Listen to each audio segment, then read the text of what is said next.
신종 코로나 바이러스 감염증 신규 확진자가 사흘 연속 500명이 넘어서는 그런 기록을 세우고 있습니다.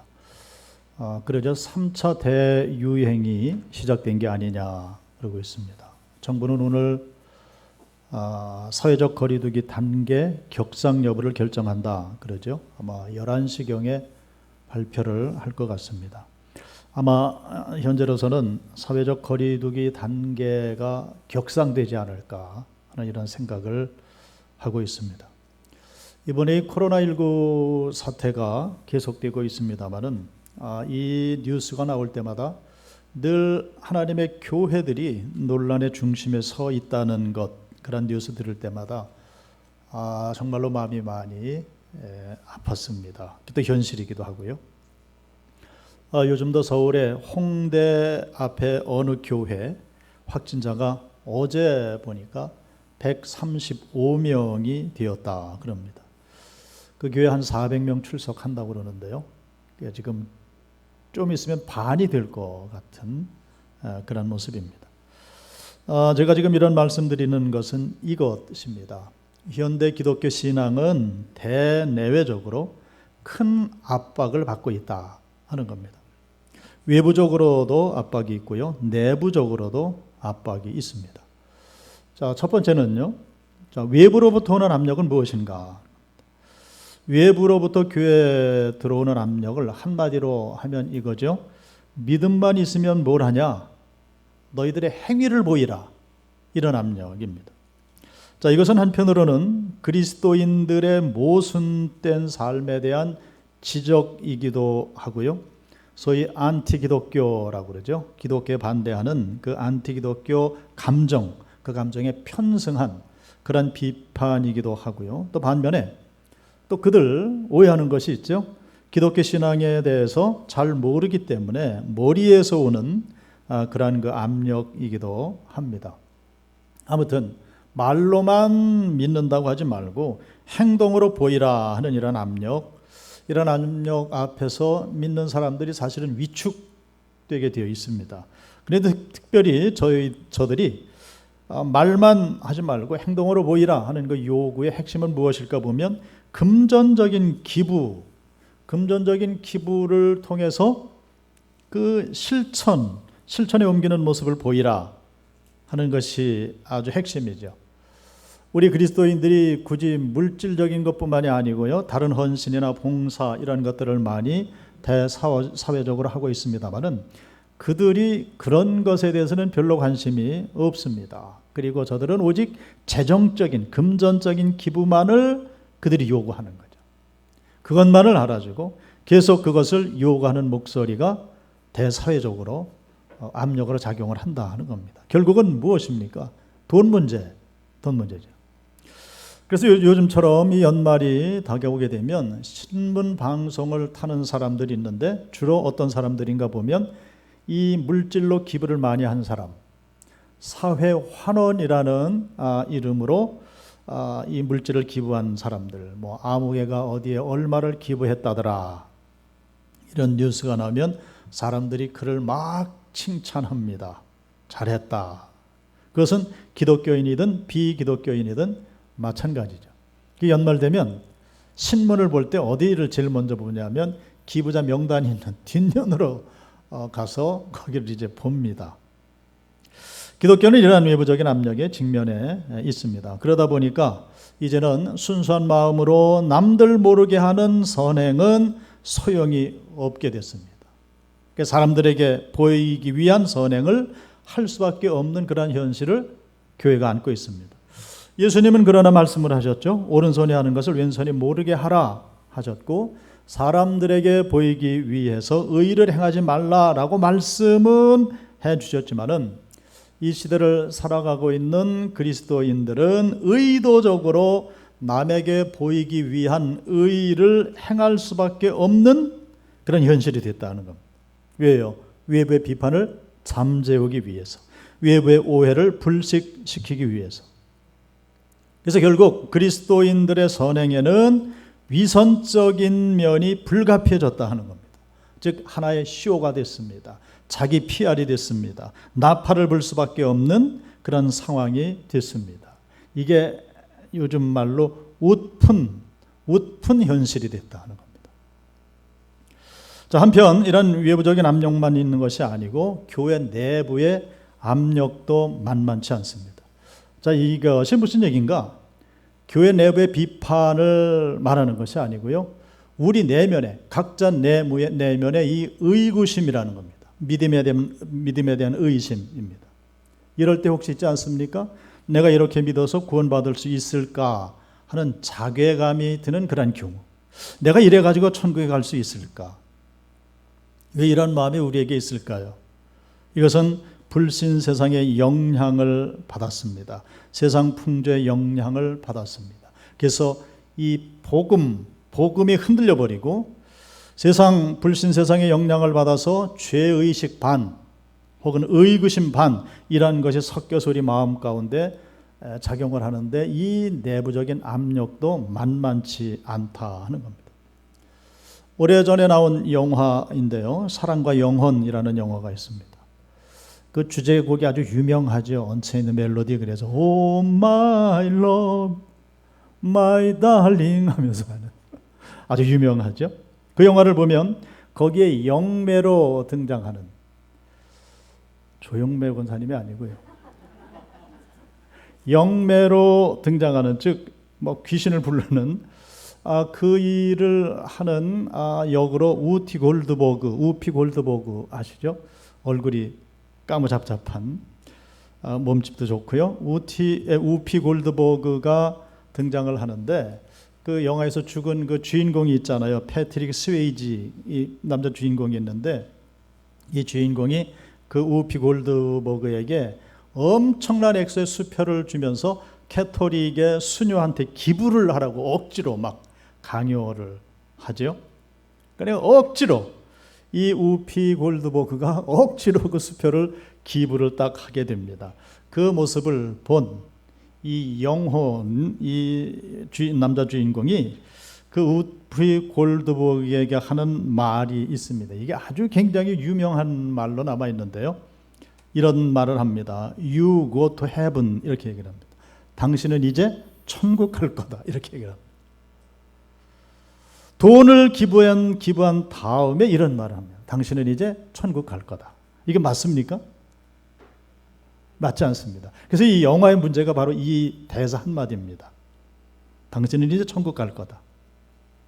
미국의 기독교 문화에서 만든 영화임에도 불구하고 이러한 가짜 복음, 가짜 메시지를 담고 있습니다. 그러니까 우리 영화를 봐도 말이죠. 이게 분별해서 잘 봐야 됩니다. 이러한 것, 돈을 기부하고 나니까 당신 이제 천국 간다. 이렇게 말하는 것을 소위 이른바 여론적 복음이라고 얘기합니다. 여론적 복음이다. 세상의 복음이다. 그런데 세상은 이것이 대세가 됐다는 겁니다. 선행을 통해서 구원을 얻을 수 있다는 생각. 선행도 여러 가지가 있지 않습니까? 어떤 섬김이나 재능, 기부 같은 그런 선행들도 있는데 오직 유독 세상에서는 돈을 기부하는 행위를 통해서 구원받는다. 이런 이야기들을 마구 한다는 겁니다. 그런데 성도 여러분, 도대체 얼마를 기부하면 구원을 얻을 수 있겠습니까? 내가 얼마를 기부하면 죄사함을 받을 수가 있겠습니까? 액수가 중요한 것입니까? 마음이 중요한 것입니까? 누가 그것을 판단한다는 말입니까? 제가 그러한 일에 딴지를 거느겠다는 말씀은 아니고요. 이러한 사상에 대해서, 이러한 세상적인 풍조에 대해서 성경에서는 도대체 뭐라고 말씀을 하실까? 몇 가지를 좀 짚어보면요. 이것이죠. 첫째는 예수님만을 바라보자 하는 겁니다. 예수님만을 바라보자. 사도 바울은 로마서 3장 10절에서 말씀을 하십니다. 기록된 바 의인은 없나니 하나도 없으며 그랬습니다. 예수님보다 의롭고 거룩한 분이 세상에는 없습니다. 그래서 우리는 모두 예수님을 닮기를 원하는 거죠. 이것이 우리의 날마다의 고백입니다. 자, 그런데 성경을 읽어보면 예수님이 물론 많은 선을 행하셨습니다마는 물질을 기부하셨다라는 성경 구절은 없습니다. 예수님이 많은 선을 행하셨지만은 돈을 기부하셨다. 이런 구절은 찾아볼 수가 없습니다. 그래서 세상 사람들이 성경을 보면 아주 당황한다는 겁니다. 이거 참 의외다 이런다는 겁니다. 그렇지만 예수님의 예에서 발견할 수 있는 중요한 원칙이 있는데 그것은 인간이 행할 수 있는 가장 선한 일은 물질적인 것이 아니라 하는 거죠. 사도행전 10장 38절을 보면 베드로가 예수님을 소개하면서 이렇게 고백하는 말씀을 우리가 읽을 수가 있습니다. 하나님이 나사렛 예수에게 성령과 능력을 기름 붓듯 하셨음에 그가 두루 다니시며 선한 일을 행하시고 마귀에게 눌린 모든 사람을 고치셨으니 이는 하나님이 함께 하셨음이라. 아멘. 이 말씀 중에 보면 예수님이 두루 다니시며 선한 일을 행하셨다라고 분명히 말씀을 하십니다. 자, 그런데 여기서 예수님의 선한 일은 무엇인가? 어떤 일을 말하는가? 바로 뒤에 나오죠. 마귀에 눌린 모든 자를 고치신 일, 그것을 선한 일이라고 말씀을 하십니다. 자, 이것은 성령으로 말미암은 사역이죠. 영적인 사역입니다. 하나님이 함께 하심으로 가능했던 그런 사역입니다. 즉 철저하게 영적인 사역에 초점을 맞추고 있음을 볼 수가 있습니다. 자, 그리고요, 예수님께서 부활 승천하시기 전에 제자들에게 남기신 마지막 말씀이 있습니다. 소위 지상 대명이라고 하는데 다른 분부를 하지 않으셨습니다. 마가복음 16장 15절입니다. 지상대명이에요. 또 이르시되 너희는 온 천하에 다니며 만민에게 복음을 전파하라. 이렇게 말씀을 주십니다. 마태복음 28장 19절로 20절에도 우리가 잘 알고 있는 말씀이죠. 그러므로 너희는 가서 모든 민족을 제자로 삼아 아버지요 아들과 성령의 이름으로 세례를 베풀고 내가 너희에게 분부한 모든 것을 가르쳐 지키게 하라. 아멘. 이렇게 말씀을 하셨습니다. 예수님의 마지막 지상 명령, 이것은 복음적이고 영적인 사역을 강조하시는 말씀이었습니다. 너희가 온 천하에 다니며 구제하라 이렇게 말씀하시지 않으셨고요. 너희는 온 천하에 다니며 자선단체를 만들어라 이렇게도 말씀을 하시지 않으셨습니다. 물론 교회 안에서 구제나 자선사업은 반드시 필요한 사역입니다. 그러나 적어도 첫 번째 초점은 거기에 있는 것이 아니고 영적인, 복음적인 여기에 있다는 거죠. 우선순위를 바꿔놓으면 안 된다.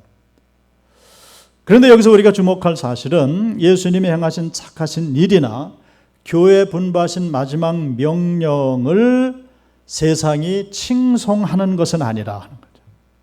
세상이 이런 거 좋아합니까? 환영합니까? 인정을 합니까? 아니요, 세상은 오히려 반대합니다. 싫어합니다. 반발합니다. 그리고 세상이 유일하게 알아주고 인정하는 일은 물질을 기부하는 일, 물질을 나누는 일. 그래서 그들이 그러잖아요. 교회에서 헌금 다 걷어가지고 다 뭐하냐?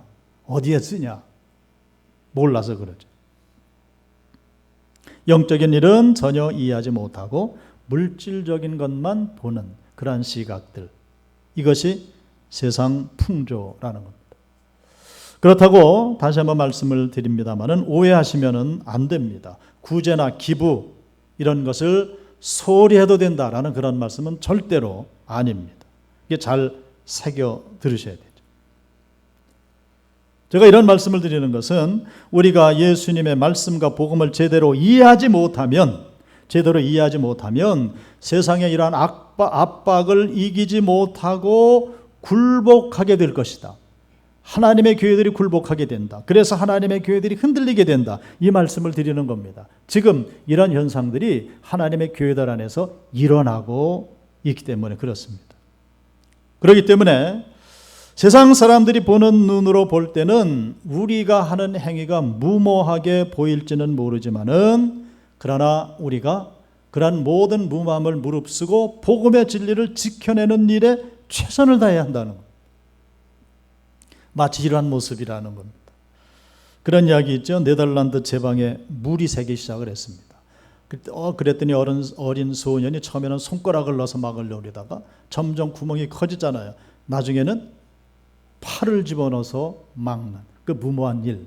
마치 그러한 모습이 오늘날 우리가 복음을 지켜내려고 하는 그러한 모습이다. 그렇게 비유를 하기도 합니다. 그렇지만은 무모하게 보일지라도 우리는 오늘을 살아가며 그리스도인으로 이 복음의 진리를 지켜내는 일에 목숨을 걸어야 된다는 거죠. 할렐루야. 자, 두 번째 생각할 것은 만일 물질을 기부하는 행위가 인간이 행할 수 있는 가장 착하고 의로운 행위라고 한다면은 오늘날 세상에서 제일 의로운 사람은 분명합니다. 빌 게이츠나 워런 버핏 같은 사람이 될 것이다. 왜 그렇습니까? 그들의 선행을 액수나 규모 면에서 견줄 수 있는 사람은 세상에 아무도 없기 때문에 그렇습니다. 우리는 죽어다 깨나도 쫓아가지 못합니다. 만약에 그런 모습이 의로운 사람이다라고 인정을 받는다고 한다면은, 그렇다면은 저나 여러분들이나 교회 다닐 필요가 없다는 말이 되는 거 아닙니까?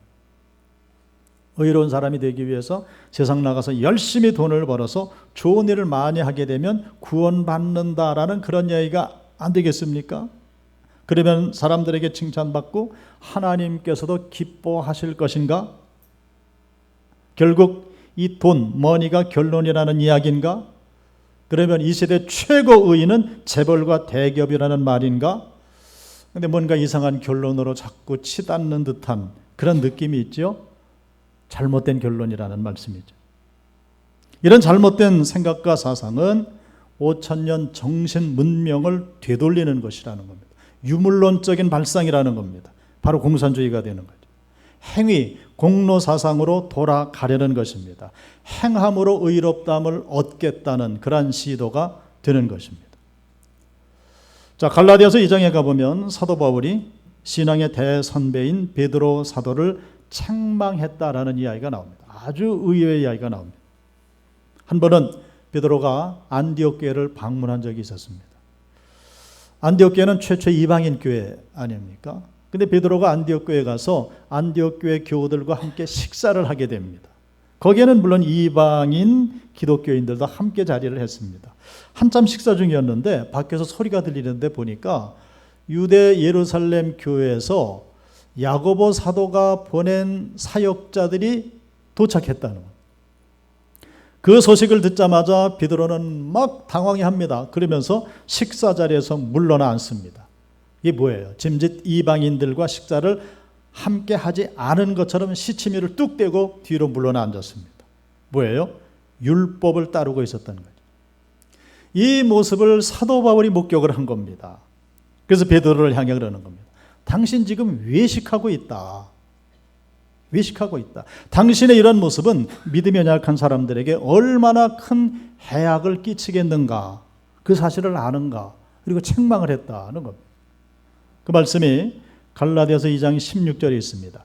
사람이 의롭게 되는 것은 율법의 행위로 말미암음이 아니요 오직 예수 그리스도를 믿음으로 말미암는 줄 알므로 우리도 그리스도 예수를 믿나니 이는 우리가 율법의 행위로서가 아니고 그리스도를 믿음으로써 의롭다함을 얻으려 함이라. 율법의 행위로서는 의롭다함을 얻을 육체가 없느니라. 아멘. 이렇게 베드로 보고 면전에서 이야기를 했다는 겁니다. 이 갈라디아서 2장 16절에 사도 바울의 이 말씀 책망하는 내용이 사실은 복음의 핵심인 것이죠. 행함이 필요 없다는 이야기가 아닙니다.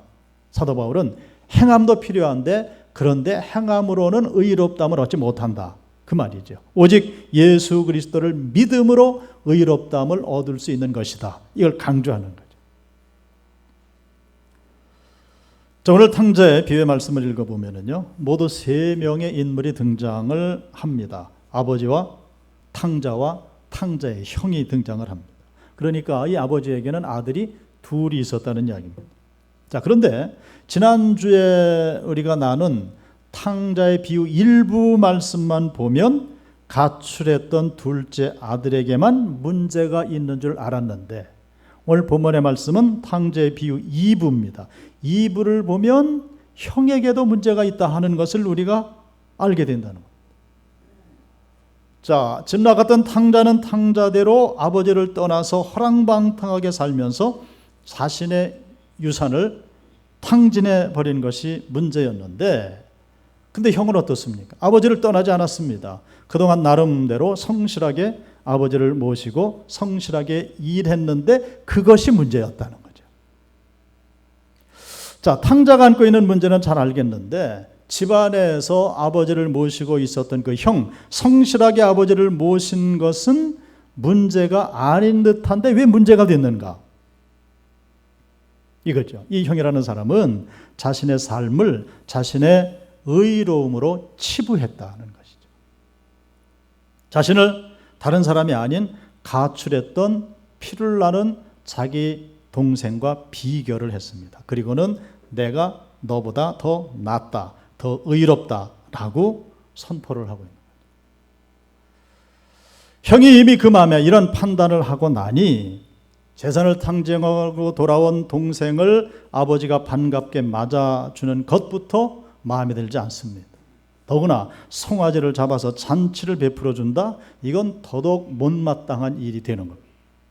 그래서 이러다 돌아온 이 형이 아버지의 행위를 종들을 통해서 듣고 분노했다고 그랬습니다. 그리고 집 안으로 들어가려고 하지 않습니다. 대문 밖에 서 있습니다. 여기에 그의 문제가 있는 것이죠. 무엇입니까? 자기 아버지를 불공정한 사람으로 낙인 찍어버렸습니다. 그래서 이 큰아들을 집안에 있는 또 다른 탕자라고 말을 하는 것이죠. 큰아들의 아버지를 대하는 언행을 봅니다. 29절입니다. 아버지께 대답하여 이르되, 아버지가 달려나왔죠. 왜 안 들어와? 들어와. 동생 왔어. 그런데 들어가지 않고 큰아들이 아버지께 얘기합니다. 아버지께 대답하여 이르되, 지금 말대답했다는 말이죠. 그래 계속 이야기합니다. 내가 여러의 아버지를 섬겨 명을 어김이 없거늘 내게는 염소 새끼라도 주어 나와 내 벗으로 즐기게 하신 일이 없더니 그럽니다. 자, 문제는 30절이죠. 아버지의 살림을 창녀들과 함께 삼켜버린 이 아들이 돌아오매 이를 위하여 살진 송아지를 잡으셨나이다. 30절을 다시 보시기 바랍니다. 탕자가 재산을 정리해서 가지고 나가서 허랑방탕하게 살면서 그 모든 재물을 탕진한 것은 맞지만 예수님은 이 비유 말씀 주실 때 이 탕자가 창녀와 함께 재산을 모두 다 먹어버렸다 이런 말씀은 하신 적이 없습니다. 이건 형이 어떻게 해요? 지어낸 말이라는. 즉 이 형이라는 사람은 동생이 가출해 나가서 분명히 창녀와 함께 먹어버렸을 거야. 어떻게 했어요? 추측하고 짐작하고 그것을 팩트, 사실로 여겼다는 겁니다. 왜 이런 추측을 했을까? 학자들은 그럽니다. 큰아들에게 창녀와 함께 재산을 먹어버리고 싶은 욕구가 이미 있었다는 겁니다. 그래서 직접 가보지는 않았지만은 다 알고 있었다는 거예요. 그러니까 이 형은 평소 짐작하고 있었던 것을 엉결결에 어떻게 해요? 실토를 하고 말았다는 거예요. 우리가 하는 말 중에 이런 거 있잖아요. 안 봐도 비디오다. 분명히 창녀와 함께 먹어버렸다. 이런 식으로 짐작을 해서 동생을 판단하고 정죄하는 겁니다. 아버지의 살림을 창녀들과 함께 먹어버린 이 아들이 돌아오매 이를 위하여 살진 송아지를 잡으셨나이다. 그래서 집을 나갔던 탕자나 집안에 있던 이 형이나 한 가지 공통점이 있는데 이 두 형제는 자신들의 행위에 주목했다는 겁니다. 그래서 서로 반대죠. 탕자는 탕자대로 내가 잘못 행했기 때문에 아버지의 아들이라 일컬음을 감당치 못하겠습니다. 자기의 행위를 보고 이렇게 생각을 했고요. 형은 형대로 아버지를 봉양했던 자기의 행위 때문에 자기는 더 특별한 아들로서의 대접을 받아야 합니다. 라고 생각을 했다는 거죠. 그런데 지난주 설교에 말씀을 드렸다시피 두 아들은 행위에 초점을 맞추고 있었지만은 아버지는 아들들의 행위보다는 그들이 당신의 아들이라는 사실, 즉 부자지간이라는 관계에 초점을 맞추고 있었다는, 할렐루야, 관계입니다. 아버지 입장에서는 집 나갔던 탕자도 아들이고요, 집안에 있던 탕자도 아들입니다. 이 관계가 그들의 잘잘못보다 어떻게 해요? 우선한다. 탕자가 잘못했다고 해서 아들이 아닌 것이 아니고요, 형이 그동안 잘했다고 해서 뭐 요즘 말은 찐 아들이 되는 것도 아니다. 아들이라는 사실은 그 어떤 것으로도 부정될 수가 없다 하는 거죠. 성경 말씀이 그렇지 않습니까? 그리스도 예수 안에 있는 하나님의 사랑으로부터 우리를 끊을 수 없으리라. 잘한 것이든 잘못한 것이든, 물론 잘한 것은 기쁨으로 사랑할 수 있고요, 잘못한 것은 슬픔으로 사랑할 수 있겠지만은 그래도 사랑은 사랑이라는 거죠. 잘난 아들이든 못난 아들이든 아들은 엄연히 아들이다. 행위는 그 다음이라는 거죠. 그런 면에서 아버지의 마음을 형도 이해하지 못했고 탕자도 이해하지 못했습니다. 성도 여러분, 우리는 여기에서 두 아들의 모습에서 우리 자신들을 볼 수 있어야 한다는 겁니다. 집 나갔던 탕자의 주제곡 찬송이 있습니다. 여러 해 동안 주 떠나 세상 연락을 즐기고, 이것이 집 나갔던 탕자의 주제곡입니다. 집안에 있던 탕자 형에게도 주제곡이 있습니다. 494장. 내가 공을 세우나 은혜 갚지 못하네, 쉼없이 애쓰고 눈물 근심 많으나 구성 못할 죄인을 예수 홀로 속하네. 할렐루야. 내가 공을 많이 세우지만 그것으로 의뢰를 갚을 수 있는 게 아니라는 거죠. 구성 못할 죄인을 속하실 분은 오직 예수 그리스도 뿐이시다. 그렇기 때문에 예수님의 이 비유를 말씀하신 것이고요, 만약에 다른 사람이 이 비유를 얘기했다면 무효입니다. 무효. 예수님이 말씀을 하셨기 때문에 유효한 것이고요, 오늘도 이 말씀을 우리가 붙들고 새로운 은혜를 받는 거죠. 이제 말씀을 정리해 봅니다.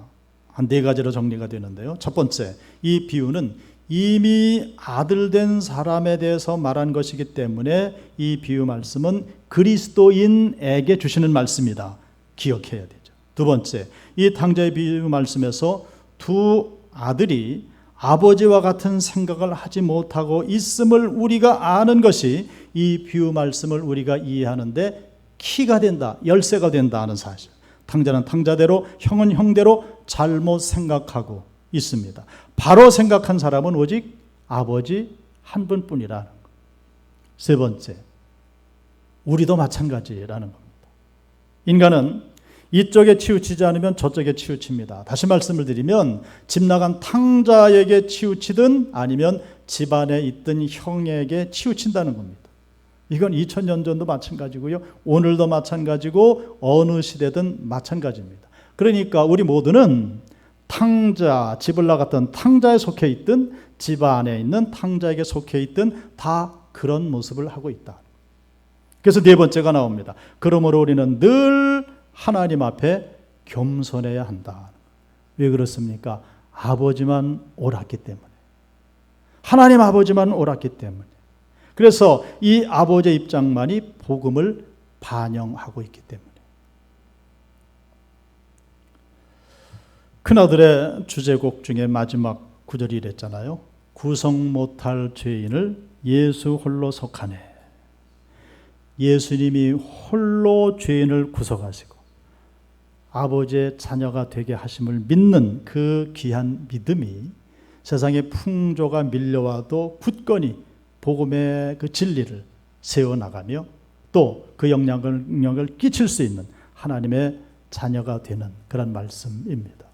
이런 귀한 믿음으로 날마다 승리하시기를 주님의 이름으로 축복합니다.